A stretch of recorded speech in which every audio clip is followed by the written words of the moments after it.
let's go to what page are we on? What page are we on? Hold on. 97. 97, thank you. There we go, there's my notes. Yes, 97, that's it.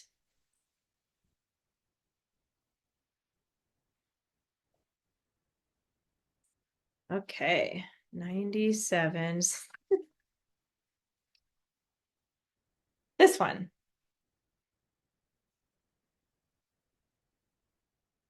Okay, we're going to review today, which is nice. That makes it really easy. You guys already know about the who which clause. You've been working with that for a while, and you also already use it in your writing. So this is going to be easy. So a who which clause is a group of words that describes the noun it follows. A who which clause begins with the word who or which, a type of pronoun. So it says to answer these questions orally. That means we're just going to say the answers. You don't have to write these down. But what does who refer to? That just means like, when do we use who in a clause? When we're describing what? When we use who, what are we describing? Someone, like a Yes. person. Yes, good. Mhm. Someone like a person or even an animal. If it's like the little red hen, even though they're animals, they acted like people. They talked to each other and they baked bread and all that stuff that hens don't normally do in real life. So use who when you're talking about a person or a character who's acting like a person. And then when do we use which? You guys remember? When do we use the word which?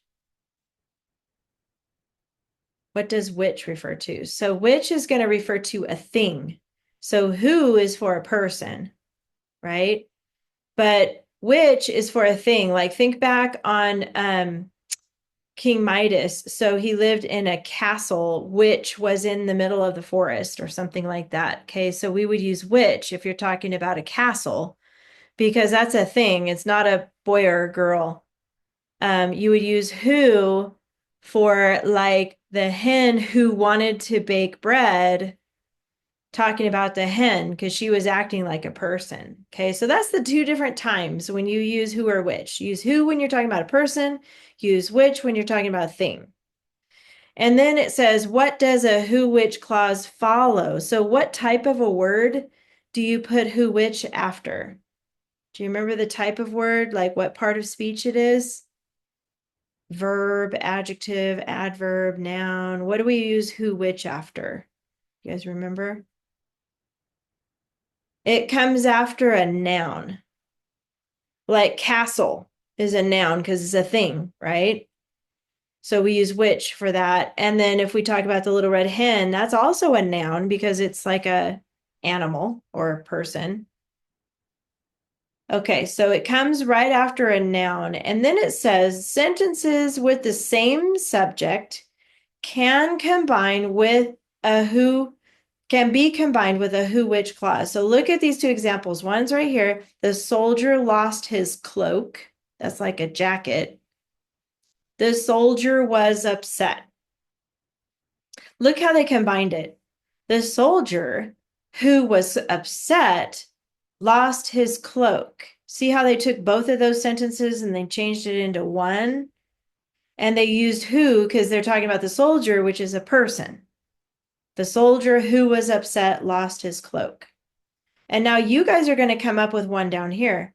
Combine these two sentences with a who which clause.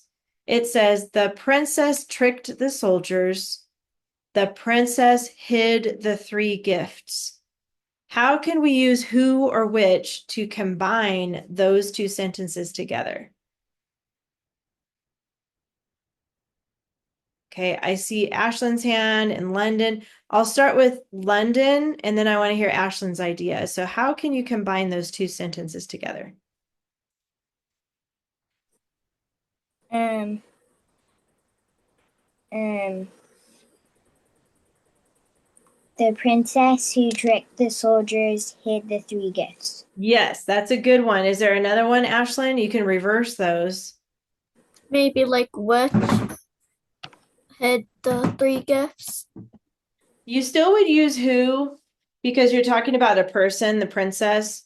But what if you did hid the three gifts first and then tricked the soldiers? How would you do that, Ashlyn?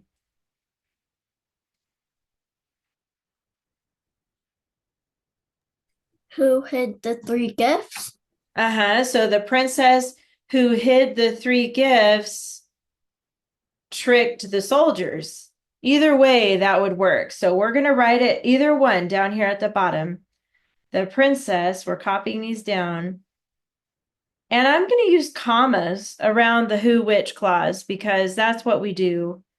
Who tricked the soldiers, comma, hid the three gifts. I'll give you a minute to write that down. So this princess who tricked the soldiers hid the three gifts. That's how you can combine sentences. The main thing to remember, though, is they have to have the same subject. The princess is the subject here. So since they both start with princess, we can combine those two sentences together with a who or which clause. The princess who tricked the soldiers hid the three gifts. See how we did that? That's going to help you too on your keyword outline. If you're talking about two of the same things or the same person, you can combine those into one sentence like this with who or which. And whenever it comes in the middle of a sentence like this, you're going to use commas around it. Give me a thumbs up when you got that sentence done. Okay, I see that. Good.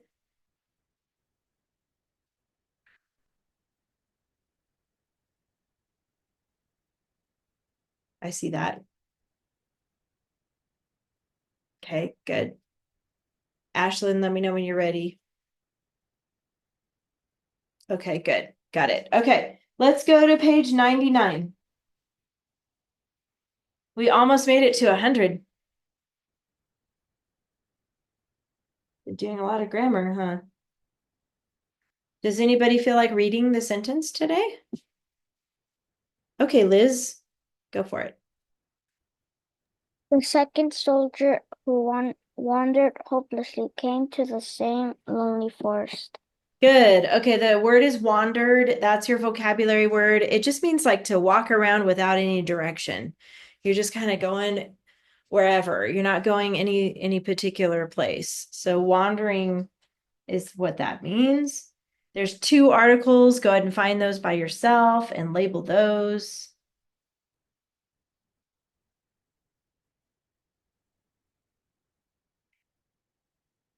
Right? Two nouns. Ashlyn, where are the nouns at?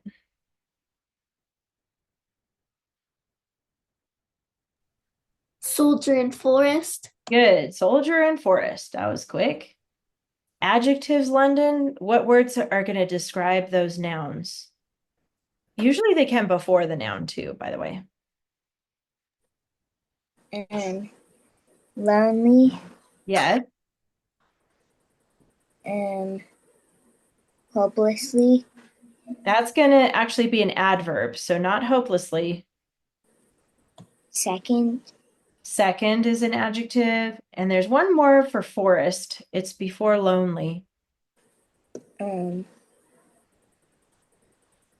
two, No, it's going to be same because it's telling which forest is it. It's the same forest and it's the lonely forest. This was a little tricky because did you guys notice that lonely has an ly and it looks like it could be an adverb, but it's one of those imposters. Remember when we talked about those? So it's actually an adjective because it's describing the forest. And then same is also describing the forest. So that's why those are right there. But there is something that's really bugging me. I bet it's bugging you too, and it's the word two. It's bugging me. We need to fix it. So Julio, how should we spell this? It's not TWO. How should we spell two? E-O?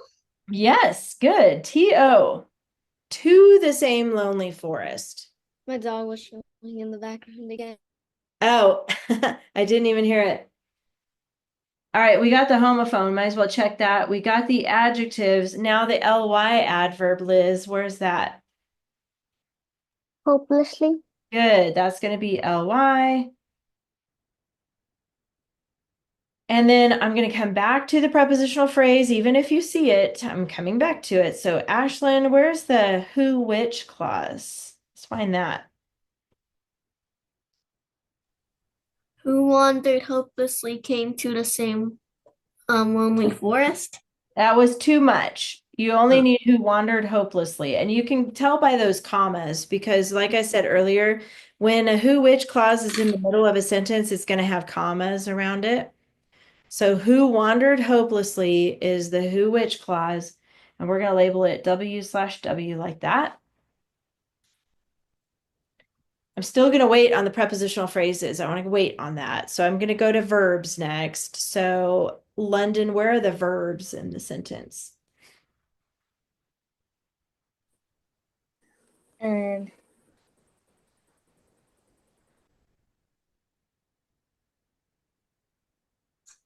Wandered. Yes, that's one. And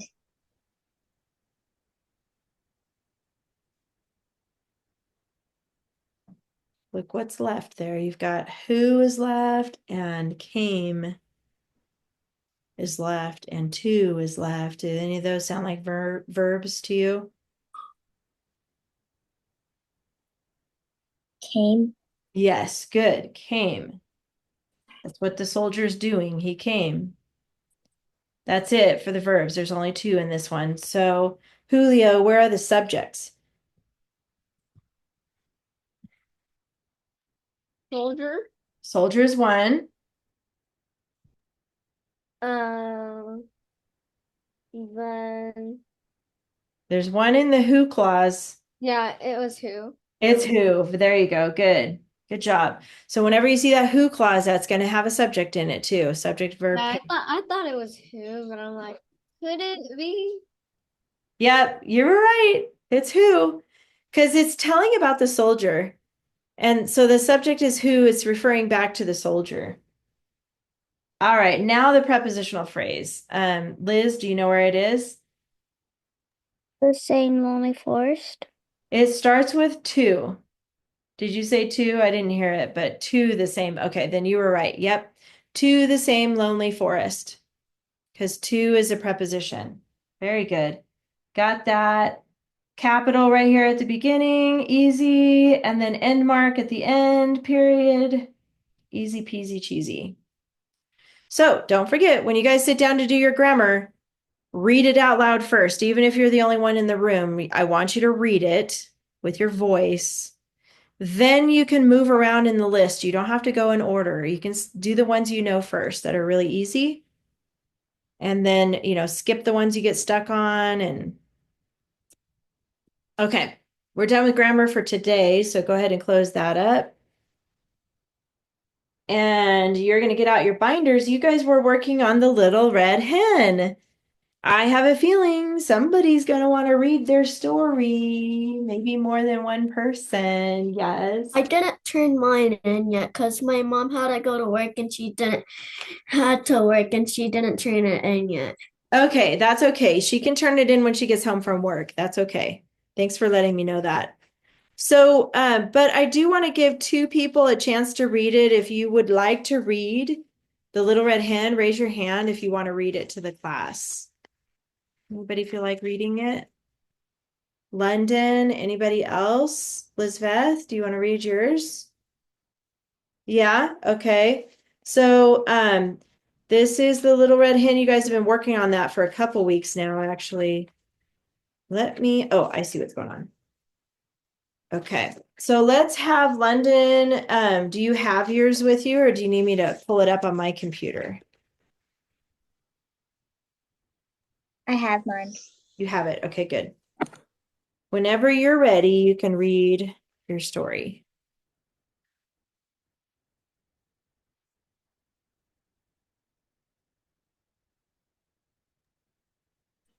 Okay. The cat, the rat, and pig learned their lesson. There once lived a little red hen who lived in a barnyard. She spent most of her time finding food such as worms for her children. Whenever she found a worm, she would shout, "Cluck, cluck, cluck," to her chicks. When they gathered, she would distribute the bread evenly to each chick. A little busy hen was she. A cat continuously napped lazily in the barn, while the rat wandered around as he pleased. But as for the pig who lived in the sty, he did not care about anything as long as he could eat and sleep. One sunny day, the little red hen found a seed. She made many inquiries as to what it might grow into. Finally, she found it was a wheat seed, and if she planted it, it would grow high.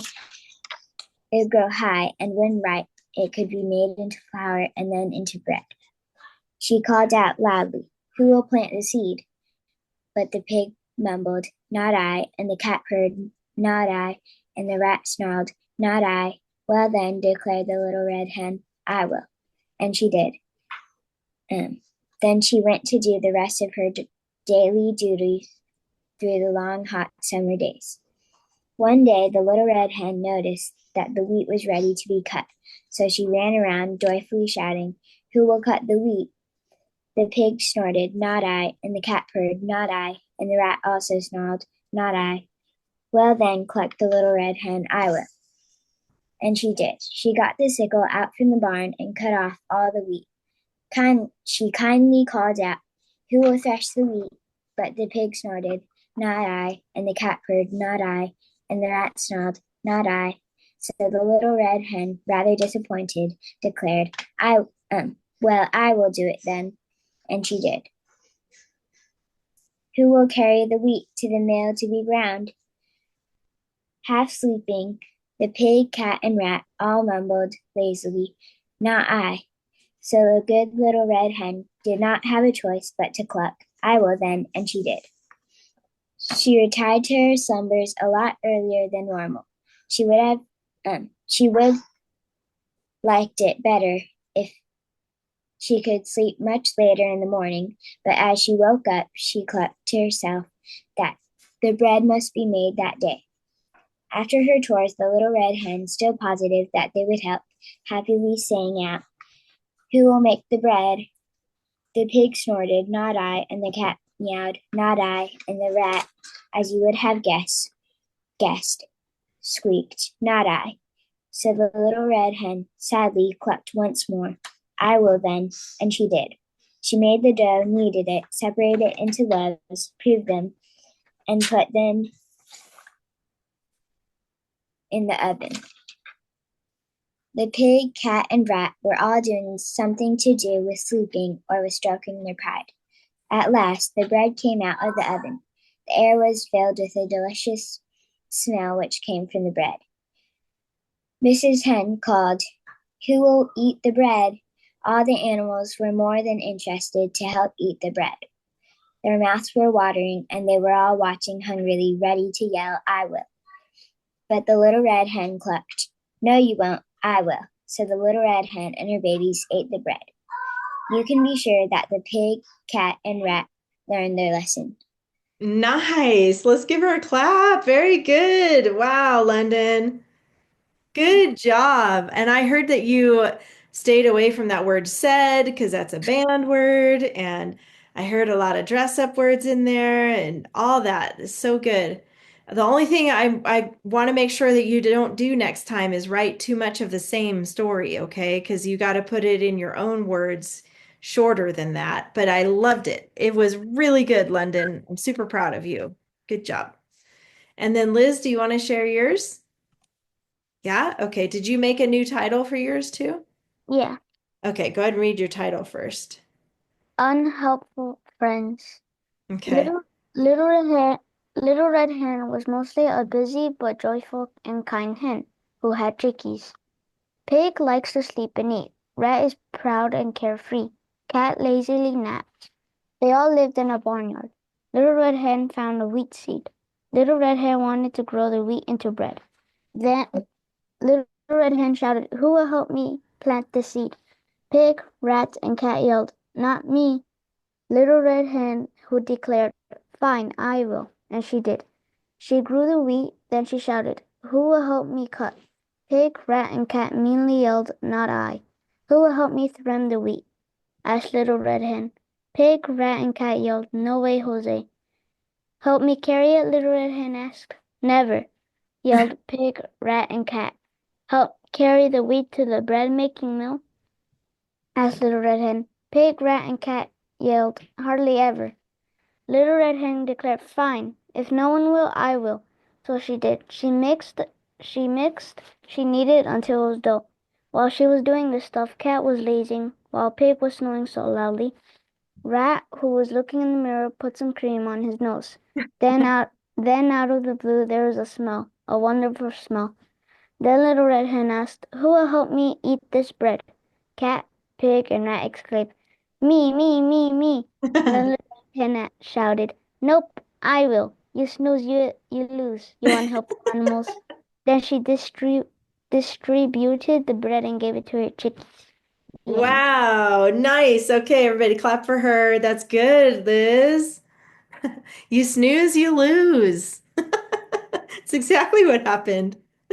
Wow, and good job with all your dress ups. I heard them all in there, and I heard that you didn't use any banned words. So nice job. Very, very good. Okay, you guys, we're gonna put away, whoops, not that one. We're gonna put away the Little Red Hen, but the first thing we need to do is put away this yellow page. This is going to go back in your binder, your writing binder, under model, charts, and outlines. So we're going to put away a few things here. Model, charts, and outlines is back here. It looks like this. Model, charts, and outlines. Yep. And you'll see other yellow pages. You're going to put it behind these other pages here. Okay. Put it behind that tab, model, charts, and outlines. You can open your rings and then make sure you close them again before you turn any pages.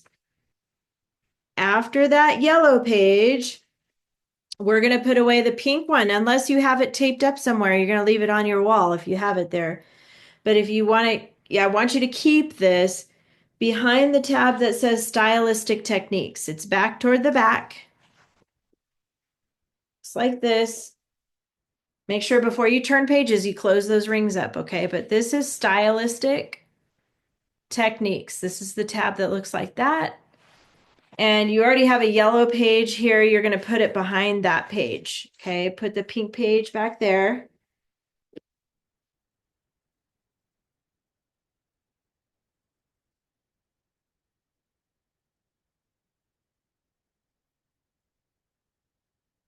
And then make sure you close those rings in between, okay? Close them up.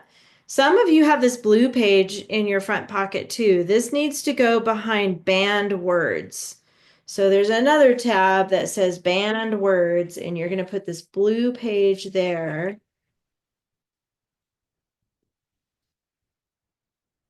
Banned words, this one here. And then close up those rings.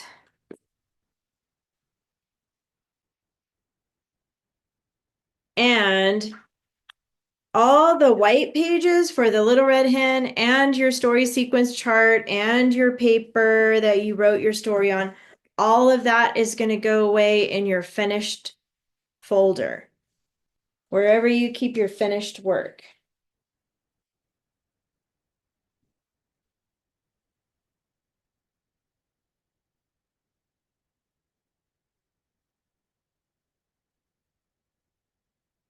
Okay, and then also in your front pocket, you should have everything for deserts. Remember we started that last week about deserts?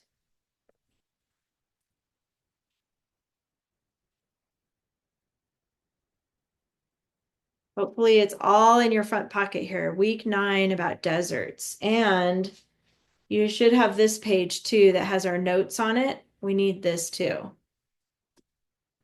So go ahead and find those things and give me a thumbs up when you have it. Don't forget to close the rings.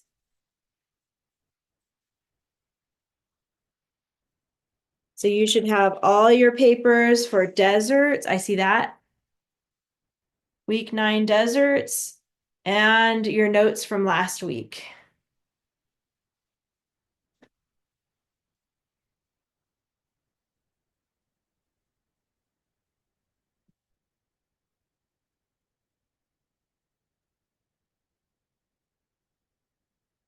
Okay, I saw Julio have a thumbs up. Make sure to give me a thumbs up when you have it. It's week 9, deserts, all those pages about the deserts and your note page.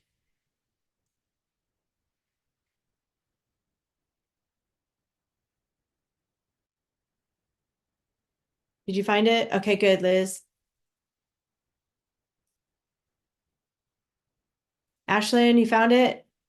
Okay, good. London, your camera went off for some reason, but maybe you can give me an emoji thumbs up if you have it. Maybe she's looking for it. Oh, there she is. You got it? Okay, good. Yay. Okay, so just to review, let's go over this note page really quick. We talked about this last week to get ready for today. We are going to be summarizing a reference. And remember, we talked about the beginning of that word summarizing has sum, S-U-M. And remember, we talked about how that's like in math when you add two numbers together, like 2 plus 3. The sum is 5. That's the total. That's not what we're doing when we summarize a reference in writing. What we really are doing is telling S-O-M-E, that word sum. That means part. Like, remember I talked about how you ask for some cake, you just want a piece of cake, right? That's what you're doing in writing. You're only writing some information, not all of it, okay? And then reference means where the information is coming from. For us, we have articles. They're already written, they're in our binders about these two deserts, the Sahara Desert and the Gobi Desert. Each of those are called an article, and that's where we're getting our information for this paper. But sometimes, remember we talked about this funnel right here. Sometimes the funnel, we'll look at information and there's a lot. There's like too much, like 50 things about something, but we really only need 6 things or facts. So how do we know which facts to pick to put in our paper? If there's 50 of them, how do we only pick 6? Well, we look for these 2 things right here.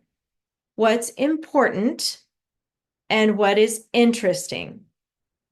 So important could be like where the deserts are, because we're going to write about deserts today. And something important about them might be like, where are they located in the world? Something interesting might be the animals that live there. That's an interesting thing to know. So those are the types of facts we're looking for. Now, this is an example of the outline that we're going to work on. And remember the topic clincher? Does anybody remember the rule, the topic clincher rule? Can you do it by yourself yet? Anybody? Not yet? Let's do it. Let's practice it 2 times and then we'll see if somebody can do it by themselves. Okay, so do it with me at the same time. Put your hand up here. Put your hand up, Liz. Okay, we're going to say it together. The topic sentence and the clincher sentence must repeat or reflect 2 or 3 key words. Okay, let's do it again a little bit faster. Okay, ready? The topic sentence and the clincher sentence must repeat or reflect 2 or 3 key words. Okay, does anybody think they can do it by themselves? Let me hear you, Ashlyn. Unmute. I'll have each of you try it. Okay, you go first, Ashlyn. We'll do the motions, but she'll say it, okay? The topic sentence and the clincher sentence must repeat or reflect 2 or 3 key words. Yes, good job. Woohoo. Okay, how about Julio? I saw your hand up. You want to try it? Unmute and tell us what it is. And everybody do the motions, but let Julio say it, okay? The topic sentence and the clincher sentence must repeat or reflect two or three keywords. Yes. Woohoo. Good job. How about Liz? You go. The topic sentence and the clincher sentence must repeat or reflect two or three key words. Yes. Woohoo. Okay, London, it's all you. You got this. The topic sentence and the clincher sentence must repeat or reflect two or three key words. Yes. Oh, you guys, everybody clap in the camera. Everybody did awesome. Woohoo. You got it. You know it. Okay, let's turn this over to the back side. Here's where we started our keyword outline. And I'm going to show you how those topic clincher words work in a minute. But first, we got to fill in for Sahara Desert. So we have this ready. You also need to find your article about the Sahara. This is going to be page 73. It should be in your stuff there. So you need this, your outline, and you need the Sahara. And hopefully you guys have stuff underlined on the Sahara. I erased mine, but do you guys have stuff underlined on there? Yes, good. Okay. I erased mine, so I'm going to count on you on helping me with this. But I think this is page 73. This is the Sahara. You guys have that? I think the first thing we underlined was right here. The world's largest hot desert is the Sahara Desert. I see Liz nodding. So is that the one you guys have underlined first? Okay.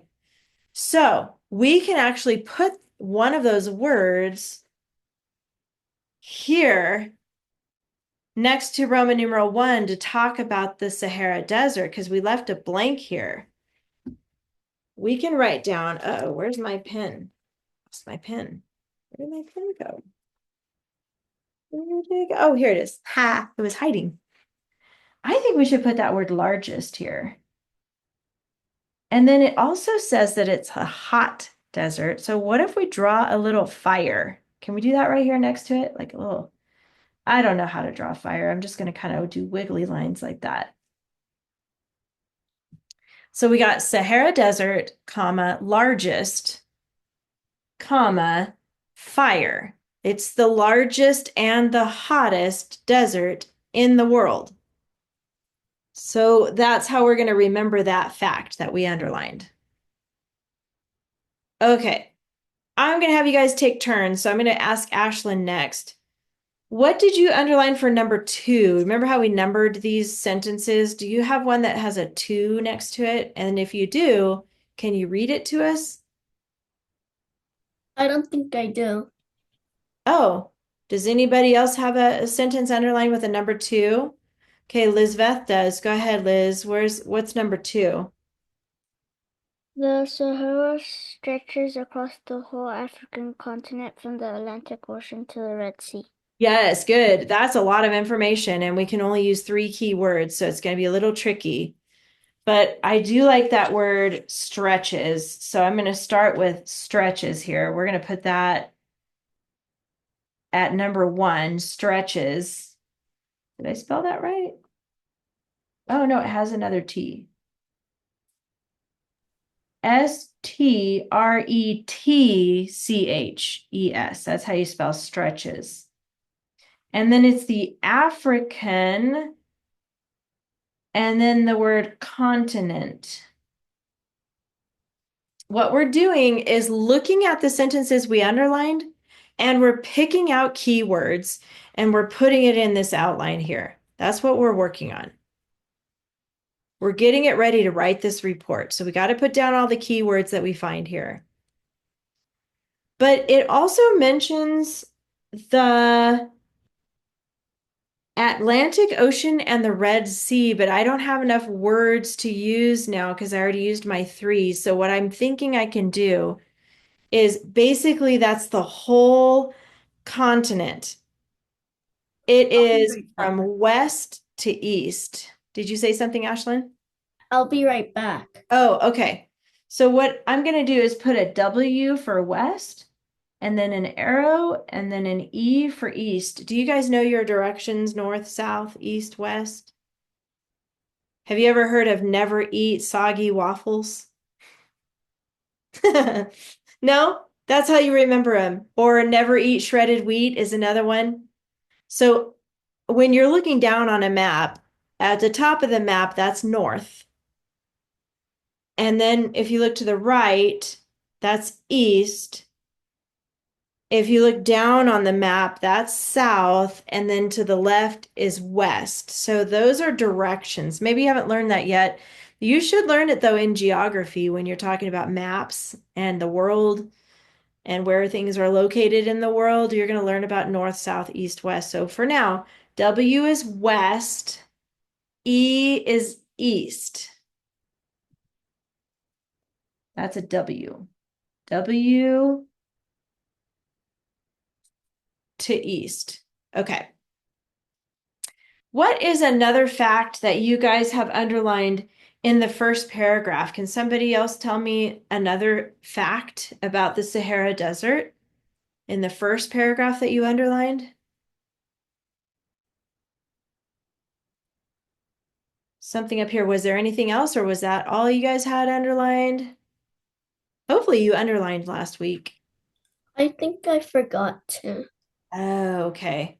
How about London? Do you have anything underlined on your paper?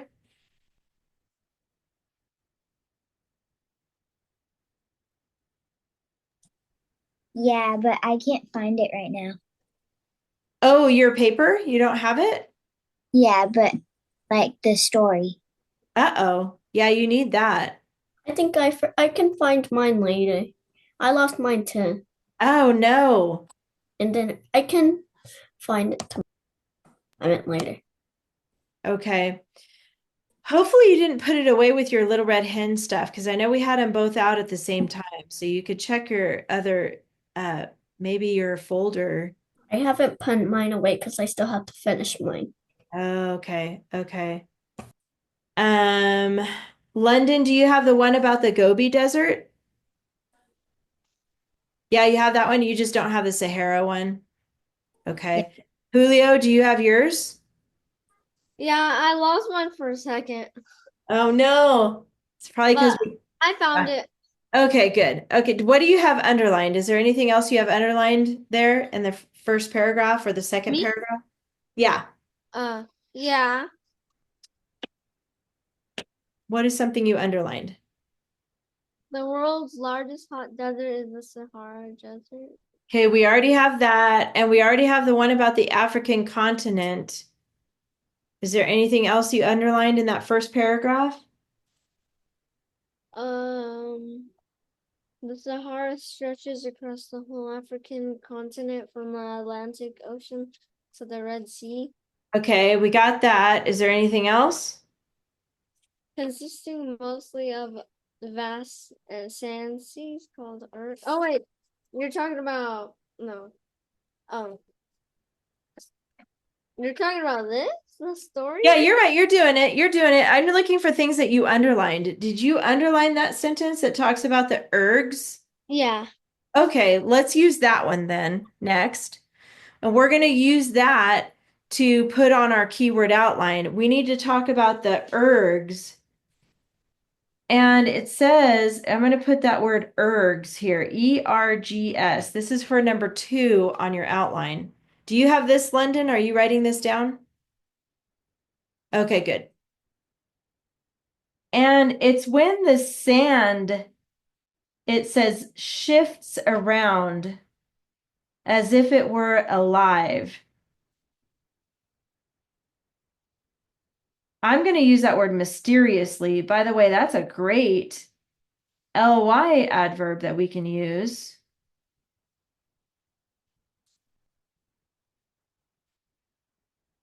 Do you guys know that word shifts? It just means moving, like kind of side to side. When something's shifting around, it's moving kind of side to side, or it's just moving around. So I have ergs, mysteriously shifts.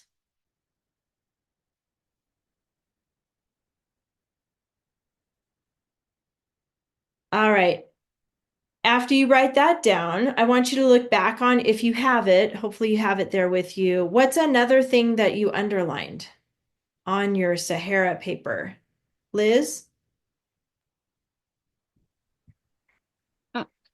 If water once on the ground near the first surface, green fertile places called oases appear. Awesome. Good job. Underground, putting keywords here, underground water oasis. And then I'm going to draw a little guy because that's where the people live, right? So we're going to do underground. I'll zoom in so you guys can see that better. Underground water oasis, and that's where the people live. See what I'm doing here? I'm looking at the things that we underlined, and then I'm thinking of what keywords can I put down? I know I'm going kind of fast, but I really want to get this done so you can have something to use to write your paragraphs, because you guys are going to write both paragraphs this week about deserts. The first paragraph is going to be all about the Sahara, and then the second paragraph is going to be all about the Gobi Desert. Wait, so two whole Two stories paragraphs. You in can do one it week? in 1 week. One You week? can do it. Hey, you did 3 paragraphs for a Little Red Hen, so I know you can do 2. You got it. Three. Yes. Oh, I thought you meant like both stories. Oh no, 2 paragraphs total. 1 paragraph's about Sahara, and one's going to be about the Gobi Desert. You can relax, Julio. I'm not going to make you write 4 paragraphs. Now I can relax. Okay, good. Ashlyn, what about well, you don't have yours. I guess I'll ask Julio. What's another thing that you underlined on yours?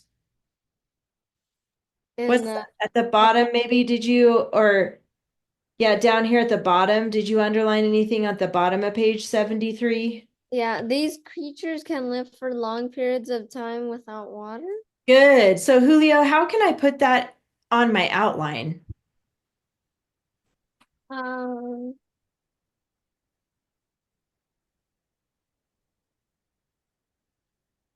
I don't know actually. Okay, that's okay. I think it's important that we talk about how long they live without water, but we're talking about animals, even though it says creatures. I want to use the word animals. So I'm going to put animals live long. Whoops, that should be N-N-G. And then I'm going to draw water, a water drop, and a circle and a line through it. Animals live long. And then a water drop with a line through it. Without water is what that means. Animals live long without water.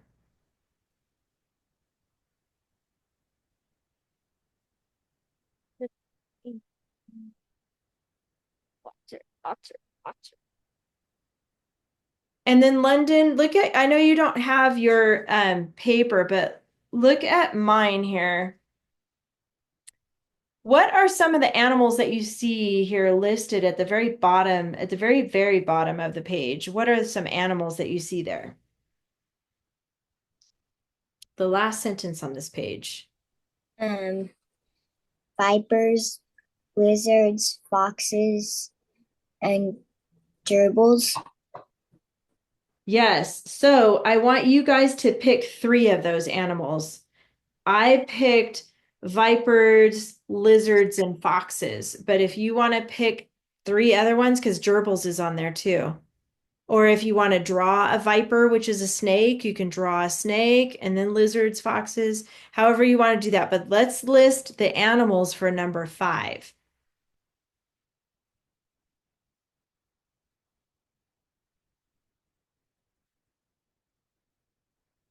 And then I decided to not do number 6. So we're just going to cross out number 6. Woohoo! You don't have to do number 6. We're just going to do 1 through 5.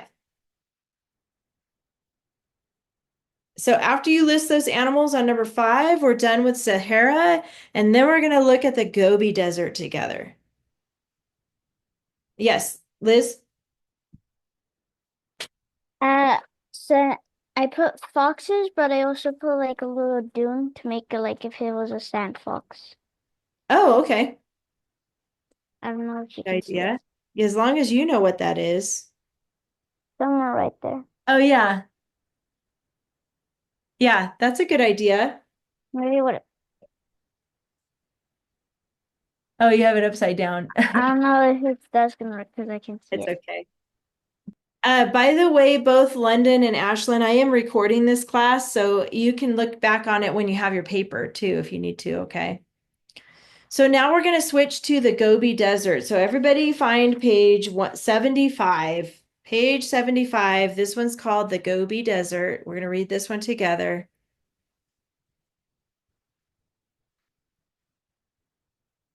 And we're going to underline the facts that we find important or interesting. Either important or interesting facts here. That's what we're going to focus on to underline. So as I'm reading this, I want you guys to use your pen or your pencil and underline the same things I'm going to underline, okay?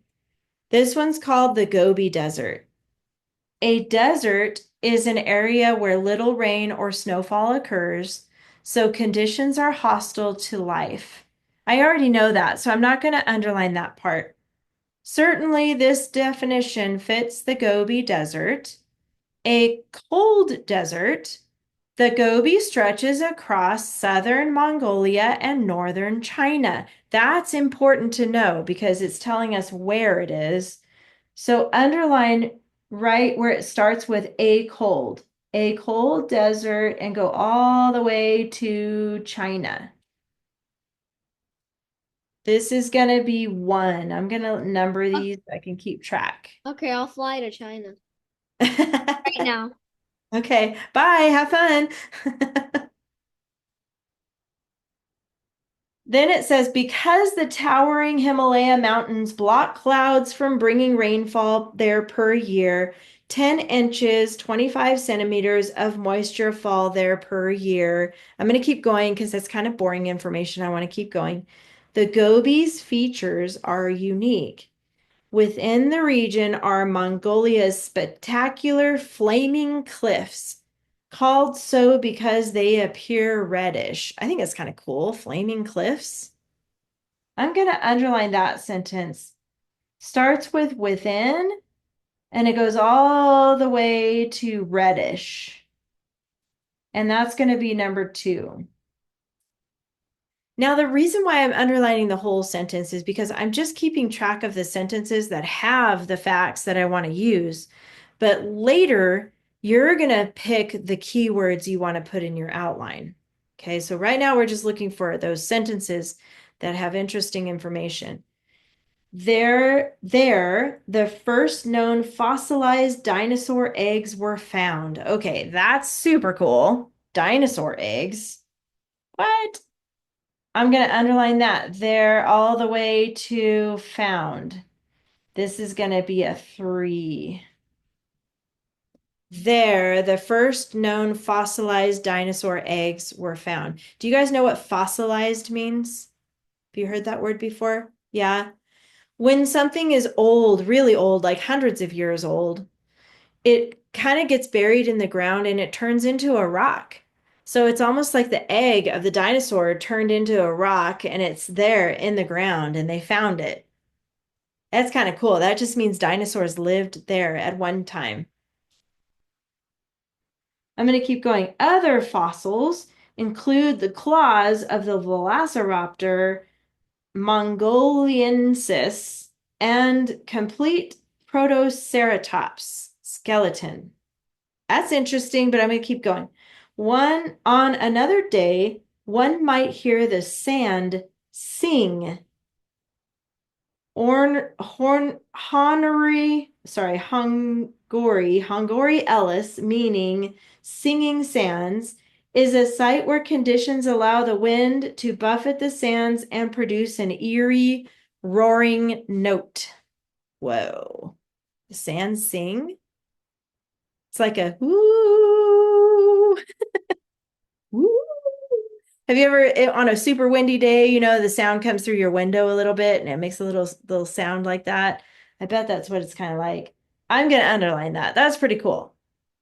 Starts with Hungary L's. That's the name of it. And go all the way to the eerie roaring note. That's going to be a 4.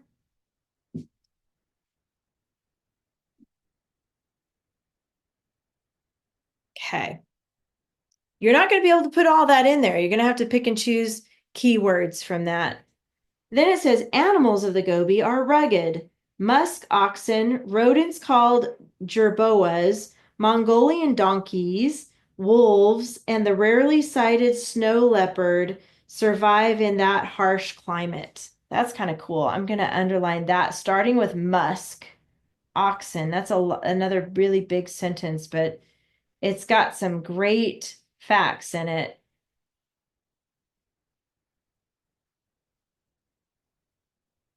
And then it says the critically endangered wild Bactrian camel. Hey, we know about those guys.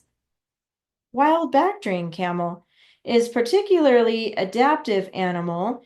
It can live and reproduce in radioactive hot zones, tolerate extremes of temperature, and even drink salt water. Whoa. That's kind of interesting, but we already wrote about Bactrian camels, so I'm going to not underline that part, but if you really, really like that part, you can underline it. I've got 5. This is good. I've got 5 here. So go back to your outline now. For topic number 2, we're going to talk about the Gobi Desert. This is the second desert. We already talked about the Sahara Desert. This one's the Gobi Desert. What is a word from the beginning of that article? What is one word we can put to describe the Gobi Desert? Anybody have any ideas on that? Liz, do you have an idea? It's a cold desert, and also I was about to say that the Bactrian camel came for a visit again. Came for a visit again. Yes, in the tent, huh? Yep. Gobi Desert and cold. I like that. That's a good way to put that. Because that is different than the Sahara. The Sahara, we put a fire because it's hot. This one's cold. All right. Then I'm going to look at number 1 here. I also have it that it stretches across southern Mongolia and northern China. So I'm going to put that word stretches again, just like I did in the other paragraph, stretches. And I'm going to put S Mongolia and N China. Remember, S and N are going to stand for south and north. South and north.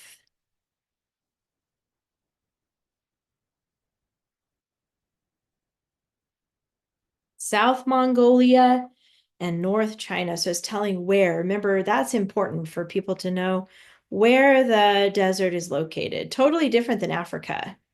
Different continent altogether. All right, we're going to look for number 2 here. Number 2, we had within the region are Mongolia's spectacular flaming cliffs, called so because they appear reddish. Well, I think we should just call them flaming cliffs and reddish. That would work for our keywords. Flaming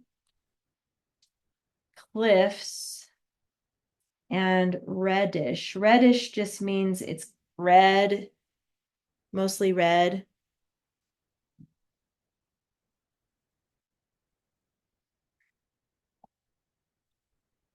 Okay, I know that was kind of fast, but what I want you to do next is just cross out the 6 because we decided we just need 5. Okay, so you're going to finish this by yourself for your homework. If you need help from your parent, that's okay. You can ask a parent for help. But you're just going to look for 3 next is here, that fact. You're going to pick the keywords. You can use symbols and numbers and abbreviations for free. Remember the rules. Here you got your fourth fact. That's a big one. So you're going to have to really kind of pick and choose from that one. And then your fifth one, I would just pick 3 animals to put for that one. Pick 3 different animals for the fifth one. And then you're going to use these to write your paragraphs, okay? So you're going to use these keywords for each sentence and write your paragraph. Liz, did you have a question? Do you know what jerboas are? I don't. I think they're little furry animals, but you should look them up. I'm not sure. Do you know what they are? Yeah, they're like little mice, and Okay. they're sort of like kangaroos. They jump on the sand.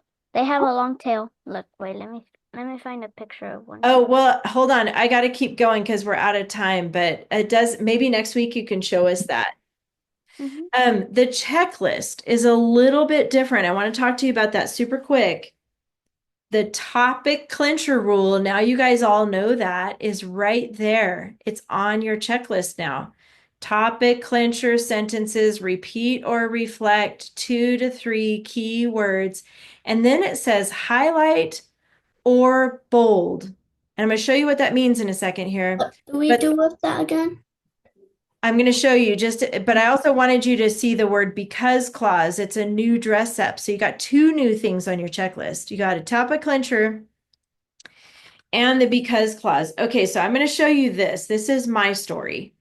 I hand wrote it. I know a lot of you are typing now, which is good, but I want you to see where I highlighted the Sahara Desert at the first sentence of the paragraph, and I highlighted it down here at the last sentence of the paragraph. I repeated Sahara. See how it says Sahara, Sahara, those are the same, and desert, desert. So when you guys go to write it or type it, you're going to highlight, or you can put a box around it like I did that too. You can do that. Those are your topic clinchers. I wanted you to see how it fits in the paragraph at the first sentence and the last sentence.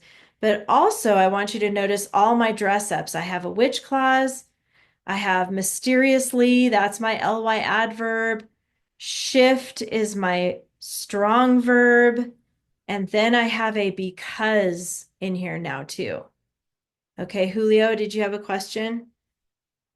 I was gonna say what's a because clause, but now I know.